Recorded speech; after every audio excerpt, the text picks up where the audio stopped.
कि चलो जिस दिन डंडा लगेगी उसी दिन हम लोगों का काम बन जाएगा। सीटेड बीटेड वाले भी लाठी डंडा खाए और कितने की मौत भी हो गई, फिर भी उन लोगों को अभी तक नौकरी नहीं मिली। कोई बात नहीं है, कोई बात नहीं, हम लोग अपना संघर्ष करेंगे। कम से कम आने वाली जो पीढ़ी है वो ये तो याद रखेगी कि ये लोग संघर्ष करने वाले लोग थे और हम संघर्षशील थे, संघर्ष करके मरे हैं और रास्ता निकाल के मरे हैं, इसलिए मर जाएंगे भी लाठी खाते खाते। अगर जान भी चली जाए तो कोई अफसोस नहीं होगा, इसलिए संघर्ष करते करते जान दे दिए। और हमारे जो दूसरे साथी हैं वो तो कम से कम आ जाएंगे, इसीलिए जान जाने का खौफ नहीं है। दे दीजिएगा लाठी खाते खाते, तो हो सकता है उसके बदले आप लोग कोई दूसरा तैयारी कर सकते हैं। जान क्यों देना है? ये तो नौकरी के पीछे ये हमने कामयाबी हासिल की है, इतनी मेहनत की है, रात रात भर जाग के पढ़ा है। बिहार कर्मचारी चयन आयोग बहुत मनमानी कर रही है। प्रथम इंटर स्तरीय प्रतियोगिता में जितने लोग शामिल हुए थे उनके साथ भी यही मनमानी किया, अन्यथा बिहार सरकार ने उनकी मांग को जायज़ ठहरा करके उनकी समस्या का समाधान किया। हम भी चाहते हैं कि हम भी बीएसएससी से हम भी चयनित हुए हैं, वो भी बीएसएससी से चयनित थे।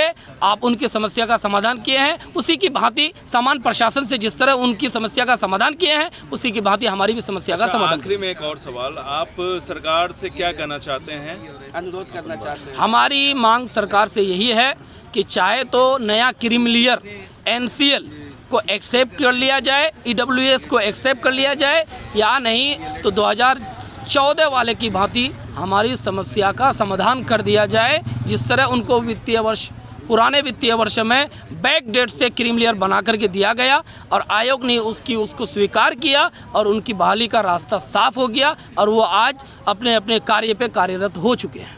एक बात और, माननीय मुख्यमंत्री जी पहले से ही नौकरी देने में माहिर है। पहले से ही 15 सालों से देख रहे हैं, टीटी वालों को नौकरी मिली, सबको नौकरी मिली है, तो हम भी पास किए हैं, हमको भी दे दीजिए। हम आपसे गुहार लगाते हैं, इल्तिजा करते हैं, गुजारिश करते हैं, आपके पाँव हाथ पकड़ते हैं, आप हमारा नौकरी दे दीजिए। हम पास किए हैं, हम हक रखते हैं। तो माननीय मुख्यमंत्री जी और माननीय उप मुख्यमंत्री जी दोनों आदमी संज्ञान लीजिए और हमारे समस्या का समाधान कर दीजिए। कि हम लोग मदद के लिए वज़ीरों से, मंत्रियों से और दीगर साहिबान से हम लोगों ने मुलाकात किया, लेकिन हर तरफ से सिर्फ उम्मीदें मिल रही हैं, सिर्फ और सिर्फ उम्मीदें और आश्वासन और दिलासा दिलाया जा रहा है। मैं उन हजरात तक एक शेर पहुंचाना चाहूँगा कि दिन बीत रहा है, सब्र टूट रहा है, दिन बीत रहा है, सब्र टूट रहा है, आखिर कितने दिन और ये बेरोज़गार युवा पूछ रहा है। बस इस चैनल के माध्यम से मैं अपनी बात पहुँचाना चाह रहा हूँ, आप पहुँचाएँ। देखिए, ये बहुत अफसोस की बात है कि उन्होंने जो वादा किया था अभी तक उन्होंने वादे पे खड़े नहीं उतरे हैं।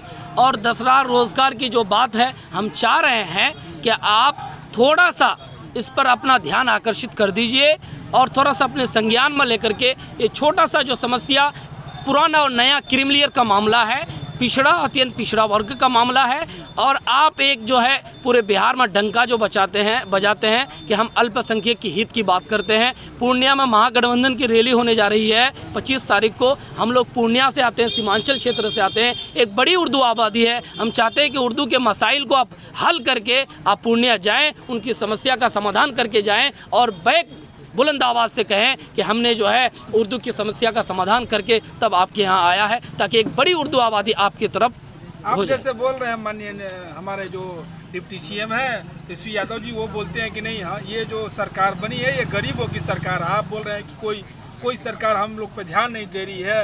वो बोल रहे हैं कि हम रोजगार दे रहे हैं, आप बोल रहे हैं रोजगार नहीं दे रहे हैं। मतलब ये कैसी नीति है? सरकार की दोहरी नीति चल रही है या फिर आप लोग गलत बोल रहे हैं? नहीं, हम लोग बिल्कुल सही बोल रहे हैं। सरकार की कोई जो है ये दोहरी नीति कहिए या जो कहिए, अब तक जो है इसकी बहाली हो जानी चाहिए थी। जब हम लोग काउंसिलिंग कराए थे तब महागठबंधन की सरकार बनी थी। हम लोग को बड़ी आस और उम्मीद और आशा है और यकीन है कि सरकार हमारी समस्या को समाधान करेगी और हमारी बात सुनेगी। ये बताइए, आप लोग कल से बैठे हैं, अभी तक कोई सरकार की तरफ से कोई आया कि नहीं?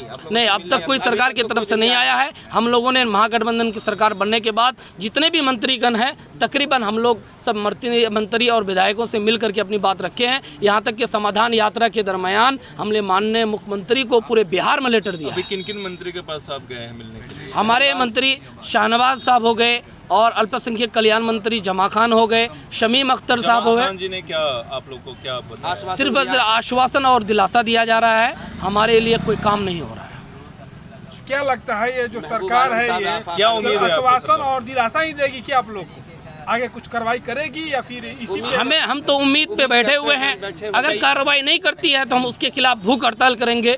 विधानसभा घेराव करने की बात चल रही है हमारी, और हम अगर आप विधानसभा घेराव करेंगे वहाँ लाठी चार्ज होगा और बहुत सारे आपके साथीगण को चोट भी लग सकती है, कोई घायल भी हो सकते हैं, किसी की जान भी जा सकती है, तो इसके लिए आप क्या कीजिएगा? देखिए, सरकार जो है, बिहार में कोई ऐसी नौकरी बहुत कम है जहां पर बगैर लाठी खाए हुए, बगैर गर्दन आते हैं कि चलो जिस दिन डंडा लगेगी उसी दिन हम लोगों का काम बन जाएगा। सीटेड बीटेड वाले भी लाठी डंडा खाए और कितने की मौत भी हो गई, फिर भी उन लोगों को अभी तक नौकरी नहीं मिली। कोई बात नहीं है, कोई बात नहीं, हम लोग अपना संघर्ष करेंगे। कम से कम आने वाली जो पीढ़ी है वो ये तो याद रखेगी कि ये लोग संघर्ष करने वाले लोग थे, और हम संघर्षशील थे, संघर्ष करके मरे हैं और रास्ता निकाल के मरे हैं, इसलिए मर जाएंगे भी लाठी खाते खाते। अगर जान भी चली जाए तो कोई अफसोस नहीं होगा, इसलिए संघर्ष करते करते जान दे दिए।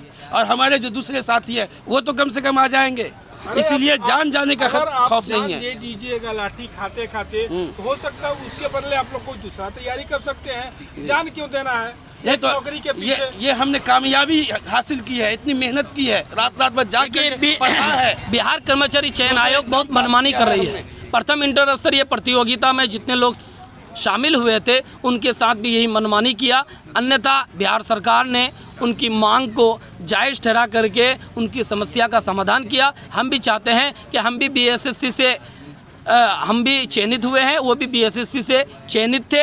आप उनकी समस्या का समाधान किए हैं, उसी की भांति समान प्रशासन से जिस तरह उनकी समस्या का समाधान किए हैं उसी की भांति हमारी भी समस्या का समाधान। आखिरी में एक और सवाल, आप सरकार से क्या कहना चाहते हैं? अनुरोध करना चाहते हैं। हमारी मांग सरकार से यही है कि चाहे तो नया क्रीमिलियर एनसीएल को एक्सेप्ट कर लिया जाए, ईडब्ल्यूएस को एक्सेप्ट कर लिया जाए, या नहीं तो 2014 वाले की भांति हमारी समस्या का समाधान कर दिया जाए। जिस तरह उनको पुराने वित्तीय वर्ष में बैक डेट से क्रीमिलियर बना करके दिया गया और आयोग ने उसको स्वीकार किया और उनकी बहाली का रास्ता साफ हो गया और वो आज अपने अपने कार्य पे कार्यरत हो चुके हैं। एक बात और, माननीय मुख्यमंत्री जी पहले से ही नौकरी देने में माहिर है। पहले से ही 15 सालों से देख रहे हैं, टीटी वालों को नौकरी मिली, सबको नौकरी मिली है, तो हम भी पास किए हैं, हमको भी दे दीजिए। हम आपसे गुहार लगाते हैं, इल्तिजा करते हैं, गुजारिश करते हैं, आपके पाँव हाथ पकड़ते हैं, आप हमारा नौकरी दे दीजिए। हम पास किए हैं, हम हक रखते हैं। तो माननीय मुख्यमंत्री जी और माननीय उप मुख्यमंत्री जी दोनों आदमी संज्ञान लीजिए और हमारे समस्या का समाधान कर दीजिए। धन्यवाद।